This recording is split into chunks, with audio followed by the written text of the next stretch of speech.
பாலசுப்பிரமணியர் அருளால் ஆன்மீக அன்பர்கள், நேயர்கள், ஜோதிட அன்பர்கள் அனைவருக்கும் அன்பான வணக்கங்கள்.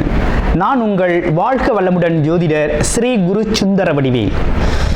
இப்போ பார்த்தீங்கன்னா 2025 நடக்க இருக்கிற தமிழ் புத்தாண்டு எப்படி இருக்குது, என்னென்ன விசேஷங்கள் இருக்குது, ஒவ்வொரு ராசிக்கும் எப்படி இருக்கும், என்ன செய்யலாம், என்ன செய்யக்கூடாது, என்ன விதமான வழிபாடுகள் செய்யணும், ஒவ்வொரு நட்சத்திரங்களுக்கும் என்ன விதமான பலன்கள் இருக்குது, இந்த ஆண்டு முழுவதும் இருக்கக்கூடிய கிரக பெயர்ச்சிகளால் ஏற்படக்கூடிய மாற்றங்கள் என்ன, வளர்ச்சி எப்படி இருக்கும், குடும்ப வாழ்க்கை எப்படி இருக்கும், சுப நிகழ்ச்சிகள் எப்படி இருக்கும், வீடு, வண்டி, வாகனம் மற்றும் அசையும் மற்றும் அசையா சொத்துக்கள் யாருக்கு அமையும், குழந்தை பாக்கியம் யாருக்கு கிடைக்கும் அப்படிங்கும் பல்வேறு விஷயங்களை பற்றி இந்த ஒரு வருடம் இருக்கக்கூடிய மொத்த பலனையும் நம்ம இந்த வீடியோ மூலமா பார்க்க இருக்கிறோம்.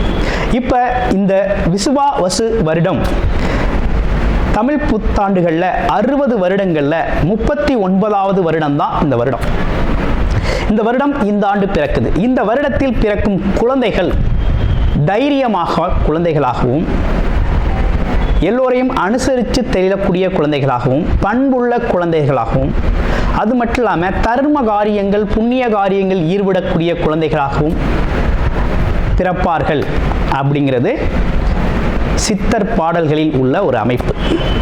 அது மட்டும் இல்லாமல் தன் மகனை சான்றோன் என கேட்ட தாய் அப்படிங்கிறது மாதிரி அந்த குழந்தைகள் பெற்றோருக்கு பெருமை சேர்ப்பார்கள் அப்படிங்கிற ஒரு விஷயமும் இருக்குது. இப்போ இந்த வருடத்தில் இந்த வருட பிறப்பின் அடிப்படையில் சூரியன் அப்படிங்கிற ஒரு ராஜாவாகவும் மந்திரியாகவும் இருக்கிறதுனால அரசியல் மாற்றங்கள், அதிகாரம் சார்ந்த மாற்றங்கள் அப்படிங்கிற ஒரு விஷயம் நடக்க இருக்குது. அதையும் தாண்டி மழை பொழிவு அப்படிங்கிறது ரொம்ப அதீதமாக இருக்குது. விவசாயம் செழிக்கும், தானிய உற்பத்திகள் அதிகரிக்கும். அடுத்து பார்த்தீங்கன்னா மக்கள் செழிப்பமடைவார்கள். வருமானத்தை விட செலவு கம்மியாக இருக்கும், சேமிப்பு அதிகரிக்கும், தங்கம், வெள்ளி, ஆபரணங்கள் வாங்கக்கூடிய தன்மை ஏற்படுது. அது இல்லாமல் பார்த்தீங்கன்னா இந்த காலகட்டத்தில் பசுக்கள் உற்பத்தி அப்படிங்கிற ஒரு விஷயம் ரொம்ப நல்லா இருக்குது. அடுத்து பார்த்தீங்கன்னா மக்கள் மீது வரி அப்படிங்கிற ஒரு விஷயம் அதிகரிக்கக்கூடிய சூழ்நிலை அப்படிங்கிறதும் இருக்குது. ஆக மொத்தத்தில் இந்த விசுவாவசு வருடம் அப்படிங்கிறது மற்ற வருடங்களை விட இந்த வருடத்தில் மக்களின் வளர்ச்சி அப்படிங்கிறது நல்லா இருக்கு. திரைப்படத்துறை ரொம்ப நல்லா இருக்கு. பெண்களுக்கான வளர்ச்சி, பெண்களுக்கான திட்டங்கள் அப்படிங்கிற ஒரு விஷயத்தை அரசாங்கங்கள் அதற்கான முக்கியத்துவம் கொடுக்க இருக்கிறாங்க. அந்த வகையில் அவங்களோட தனி முன்னேற்றம் அப்படிங்கிறது இந்த காலகட்டத்தில், இந்த வருடத்தில் ரொம்ப அதிகமாக இருக்கக்கூடிய அமைப்பு இருக்கு. குறிப்பாக எல்லார் குடும்பங்களிலும் சுப நிகழ்ச்சிகள் நடக்கக்கூடிய ஒரு தன்மை, திருமண பாக்கியங்கள் கைகூடக்கூடிய ஒரு அமைப்பு, குழந்தை பாக்கியங்கள் கிடைக்கக்கூடிய அமைப்பு, கோவில் வழிபாடுகள், தர்ம காரியங்கள், புண்ணிய காரியங்களில் மக்கள் ஈடுபடக்கூடிய ஒரு தன்மை அப்படிங்கிறதெல்லாம் ரொம்ப மிக சிறப்பாக இருக்கக்கூடிய இந்த விசுவாவசு வருடத்தில் உங்கள் ராசிக்கு எப்படி இருக்கும் அப்படிங்கிறத இப்ப பார்ப்போம். கார்த்திகை நட்சத்திரம் சாஸ்திர ஞானமும் கல்வி அறிவும் உலகம் சார்ந்த பொது மறை சம்பந்தப்பட்ட விஷயங்களும் பார்த்தீங்கன்னா நிறைய தெரிஞ்சிருக்கக்கூடிய நிர்வாக திறன் உடைய ஒரு அமைப்பு அப்படிங்கிறது உண்டு. இப்படிப்பட்ட உங்களுக்கு இந்த விசுவாவாசு வருடம் என்ன சொல்லுது அப்படின்னு பார்த்தோம்னாக்க, ஆட்சி அதிகாரத்தில் அமர்றது, நல்ல பதவிகள் கிடைக்கிறது, பொறுப்புள்ள ஒரு தலைவர்களாக செயல்படுறது அப்படிங்கிற பொறுப்பான விஷயங்களை கையில் எடுத்து முன்னெடுத்து போகக்கூடிய ஒரு தன்மை அப்படிங்கிறது ரொம்ப நல்லா இருக்குது. அரசு காரியங்கள் அப்படிங்கிற ஒரு விஷயம் சாதகமாக முடியும். அரசியல் சார்ந்த விஷயங்களில் நல்ல பதவி அப்படிங்கிறது கிடைக்கக்கூடிய அமைப்பு இருக்குது. இதையும் தாண்டி உங்களுக்கு மிகப்பெரிய சிறப்பு அப்படிங்கிறது பார்த்தீங்கன்னாக்க, அப்பா சம்பந்தப்பட்ட உதவிகளும், அதே போல் அவங்க சம்பந்தப்பட்ட பூர்வீக சொத்துக்களும் பார்த்தீங்கன்னா இந்த காலகட்டத்தில் உங்களுக்கு கிடைக்கக்கூடிய ஒரு நல்ல அமைப்பு அப்படிங்கிறது உருவாகிருக்குது. ஆக மொத்தத்தில் இந்த வருஷம் அப்படிங்கிறது உங்களுக்கு மிகப்பெரிய வகையில் பதவி சார்ந்த விஷயத்திலையும், புகழ் சார்ந்த விஷயத்திலையும், கௌரவம் சார்ந்த விஷயத்திலையும் மிகப்பெரிய முன்னேற்றத்தை தரக்கூடிய வகையில் அற்புதமாக அமைஞ்சிருக்கக்கூடிய வருடம் இந்த விசுவா வருடம்.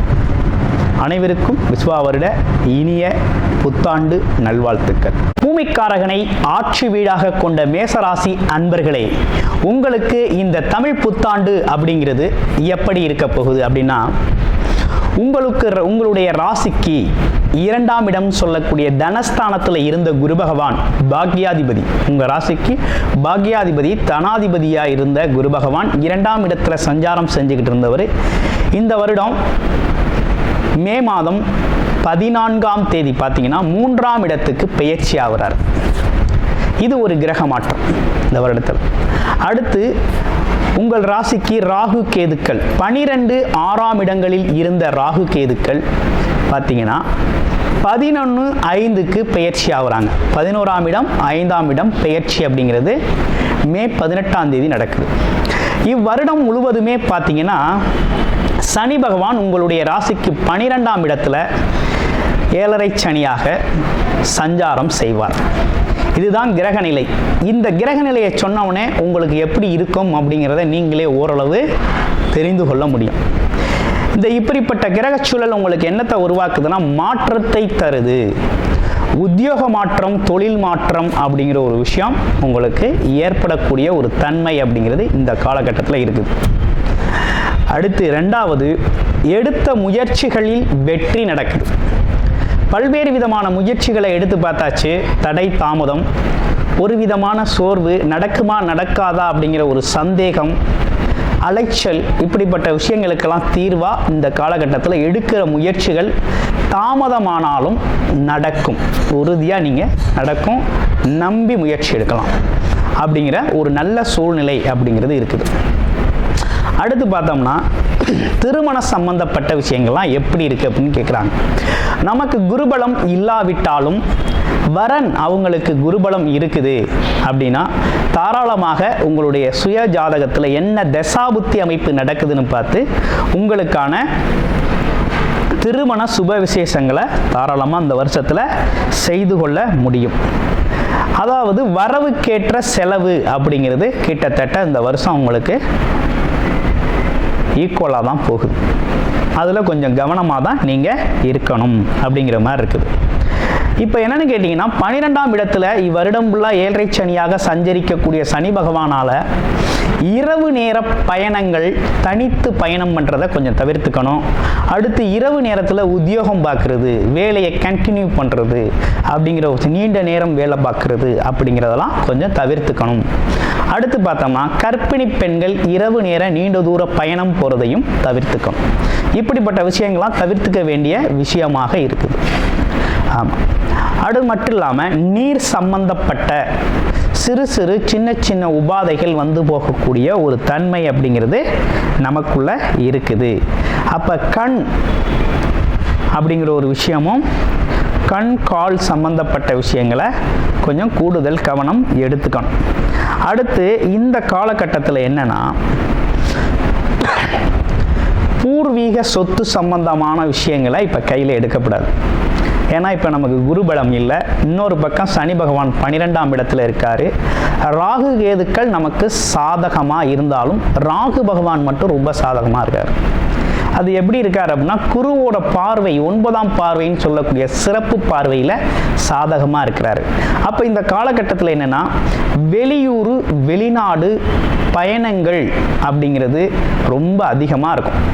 அதுவும் உத்தியோகம் சார்ந்த பயணங்கள் ரொம்ப நல்லா இருக்கக்கூடிய அமைப்பு இருக்குது. கல்வி, உயர்கல்விக்காக போகக்கூடிய ஒரு அமைப்பு அப்படிங்கிறதும் ரொம்ப நல்லா இருக்குது. அப்போ இந்த காலகட்டம் அப்படிங்கிறது இவ்வளவு தான் இந்த காலகட்டத்து உங்களுக்கான சிறப்பான பலன்கள் அப்படிங்கிறது மாதிரி தான் இருக்குது. அடுத்து குரு பார்வையால் ஏற்படக்கூடிய நன்மைகள் என்ன அப்படின்னு பார்க்கையில் திருமண சுப விசேஷங்கள் நடக்கும். அடுத்து பார்த்தோம்னா உங்களுக்கு நடக்க வேண்டிய விஷயங்கள் வேற என்ன விசேஷங்கள் நடக்குது அப்படின்னா அப்பாவோட உடல் ஆரோக்கியம் சம்பந்தப்பட்ட விஷயங்கள் நல்லா இருக்கும். ஆமாம், கொடுத்த பணம் மற்றும் உங்களை கையை விட்டு போன விஷயங்கள்லாம் திரும்ப கிடைக்கும், லாபகரமாக கிடைக்கும். அடுத்து பார்த்தீங்கன்னா உங்களுக்கு மூத்த சகோதரர்கள், வயது மூத்தவர்கள் உங்களுக்கு நிறைய உதவிகளை செய்ய முற்படுவாங்க. அடுத்து மறுமணம் அப்படிங்கிற ஒரு விஷயம் இந்த காலகட்டத்தில் மேசராசி அன்பர்களுக்கு மறுமணத்திற்காக வெயிட் பண்ணிக்கிட்டு இருக்கவங்களுக்கு கண்டிப்பாக நடக்கும். எதிர்பாராத மாற்றங்கள், எதிர்பாராத பணவரவு அப்படிங்கிற ஒரு விஷயத்தை இந்த காலகட்டத்தில் நீங்கள் எதிர்பார்க்கலாம். எப்படின்னா சில விஷயங்கள் உங்களுக்கு அவ்வளவு திருப்திகரமாக நம்பிக்கையாக இருக்காது, ஆனால் அதெல்லாம் நடக்கக்கூடிய அமைப்புகள் அப்படிங்கிறது இந்த காலகட்டத்தில் சாத்தியமாக இருக்குது. அடுத்து முகம் தெரியாத நண்பர்கள், வேற்று மதத்தினர், இவங்கெல்லாம் உங்களுக்கு உதவி செய்யக்கூடிய ஒரு நல்ல காலகட்டமாக உங்களுக்கு இருக்குது. குருமார்களோட சந்திப்பு, அதே போல் தெய்வ திருப்பணிகளில் ஈடுபடுறது, ஆன்மீக ஈடுபாடுகளை கொஞ்சம் அதிகரிச்சுக்கிறது, இப்படிப்பட்ட விஷயங்கள்லாம் ரொம்ப நல்லது. தர்ம காரியங்கள், புண்ணிய காரியங்களில் நீங்கள் கலந்துக்கணும் அப்படிங்கிற ஒரு அமைப்பு இருக்குது. இதெல்லாம் செஞ்சுக்கோங்க. அப்போ இந்த காலகட்டத்தில் நீங்கள் செய்ய வேண்டிய பரிகாரம் என்ன அப்படின்னு பார்த்தோம்னா 2 விஷயந்தான். நம்ம 7.5 சனி அப்படிங்கிற ஒரு காலகட்டத்துக்குள்ள நம்ம வந்துட்டோம். அப்போ சனிக்கிழமைகளில் என்ன பண்ணணும்னா சனி பகவானுக்கு நல்ல எண்ணெயில் விளக்கேற்றி வழிபாடு செய்யணும். அதே சனிக்கிழமைகளில் ஆஞ்சநேயருக்கு நெய் விளக்கேற்றி வழிபாடு செய்யணும் அப்படிங்கிற ஒரு அமைப்பு அப்படிங்கிறது இருக்குது. அடுத்து நட்சத்திரங்களுக்கு என்ன பலன் அப்படின்னு பார்க்க போகிறோம். அஸ்வினி நட்சத்திரம் அப்படின்னு எடுத்துக்கிட்டோம்னா இந்த காலகட்டத்தில் மனம் சார்ந்த விஷயங்கள், மனம் என்ன நினைக்குது அப்படின்னா கிட்டத்தட்ட ஆன்மீக நாட்டங்கள் தான் ரொம்ப அதிகமாக இருக்கும். குழந்தைகள் மீது அதீத பற்று, அக்கறை அப்படிங்கிற ஒரு விஷயம்லாம் ஏற்படக்கூடிய ஒரு தன்மை இருக்குது. அடிக்கடி மனதில் பார்த்தீங்கன்னா ஒரு இனம் புரியாத கவலையும் வருத்தமும் வந்து போகக்கூடிய ஒரு தன்மை இருக்குது. அதனால் விநாயகர் வழிபாடு அப்படிங்கிறத நீங்கள் செஞ்சுக்கங்க, ரொம்ப நல்லது. அதுவும் பார்த்தீங்கன்னா சங்கடஹரா சதுர்த்தி நாட்களில் பண்ணிக்கிறது அப்படிங்கிறது ரொம்ப சிறப்பு, கலந்துக்கங்க. அடுத்து பரணி நட்சத்திரம், கலகலப்பாக இருக்கக்கூடிய ஒரு தன்மையும் நல்ல பேச்சாற்றல் திறமும் கலை இலக்கிய ஆர்வமும் கொண்டவர்களாக இருக்கக்கூடிய ஒரு அமைப்பு அப்படிங்கிறது இருக்குது. அப்போ நீங்கள் இருக்கிற இடம் உற்சாகமும் இருக்கக்கூடிய ஒரு தன்மை அப்படிங்கிறது இருக்குது. இப்போ உங்களுக்கு இந்த காலகட்டம் எப்படி இருக்குது அப்படின்னா வெளிநாடு வெளியூர் யோகங்கள் நல்லா இருக்குது. திருமண சுப விசேஷங்கள் நடந்தேறும் வாழ்க்கையில். அதே போல் பார்த்தீங்கன்னா நினைத்த பொருளை நினைத்த மாதிரி இந்த காலகட்டத்தில் அடையக்கூடிய ஒரு தன்மை அப்படிங்கிறது உருவாகிருக்குது. அப்போ ஆசைப்பட்ட விஷயத்தை இந்த காலகட்டத்தில் எதிர்பாராத ஆசைகள், நிறைவேறாத ஆசைகள்லாம் நிறைவேறக்கூடிய ஒரு அமைப்பு இருக்குது. அடுத்து பார்த்தீங்கன்னா உத்திரம் நட்சத்திரம். உத்திரம் நட்சத்திரத்துக்கு எப்படி இருக்குது அப்படின்னா உத்திரம் நட்சத்திரத்தை பொறுத்த வகையில் இந்த காலகட்டத்தில் அரசு சார்ந்த காரியங்களில் ஒரு திருப்திகரமான விஷயங்கள் இருக்கும். இடமாற்றம் சம்பந்தப்பட்ட விஷயங்கள் இருக்கும். வேலை மாற்றம், இடமாற்றம், பதவி உயர்வு அப்படிப்பட்ட விஷயங்களை எதிர்பார்க்கலாம். அரசியலில் இருக்கவங்களுக்கு பல்வேறு விதமான மாற்றங்களும் முன்னேற்றங்களும் ஏற்படக்கூடிய ஒரு அமைப்பு அப்படிங்கிறது உருவாகுது. அரசு காரியங்கள் திருப்தியாக முடியும். எதிர்பார்த்த விஷயங்கள் இளைஞர்களுக்கு எப்படி இருக்குது அப்படின்னு பார்க்கல. இளைஞர்களுக்கு பார்த்தீங்கன்னா இந்த காலகட்டத்தில் போட்டித் தேர்வுகளில் ஜெயிக்கக்கூடிய ஒரு அமைப்பு அப்படிங்கிறதும் உருவாயிருக்கு. உங்களை பொறுத்த வகையில் இந்த காலகட்டத்தில் பார்த்தீங்கன்னாக்க நீங்கள் வழிபட வேண்டிய ஒரு தெய்வம் அப்படின்னு எடுத்துக்கிட்டோம்னா இந்த காலகட்டத்தில் பார்த்தோம்னா பிரதோஷ வழிபாடு அப்படிங்கிறத தொடர்ச்சியாக நீங்கள் செஞ்சுக்கிட்டு வந்தீங்கன்னா ரொம்ப சிறப்பாக இருக்கும். நன்றி, வணக்கம், வாழ்த்துக்கள். கூடுதல் தகவலாக நேயர்களின் விருப்பத்திற்கிணங்க நமது ஸ்ரீ பாலசுப்பிரமணியர் ஆலயத்தில் அனைத்து விதமான சகல விதமான தோஷங்களும் நிவர்த்தி அடைய பரிகார பூஜைகள் தொடர்ச்சியாக நடக்க இருக்குது.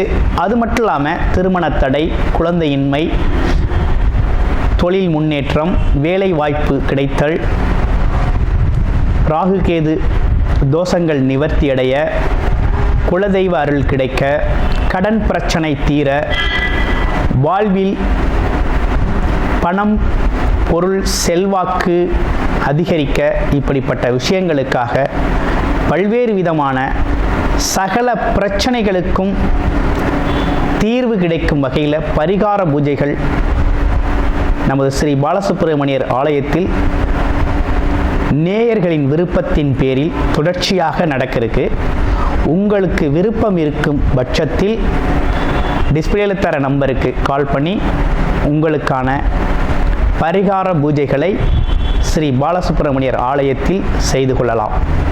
நன்றி, வணக்கம்.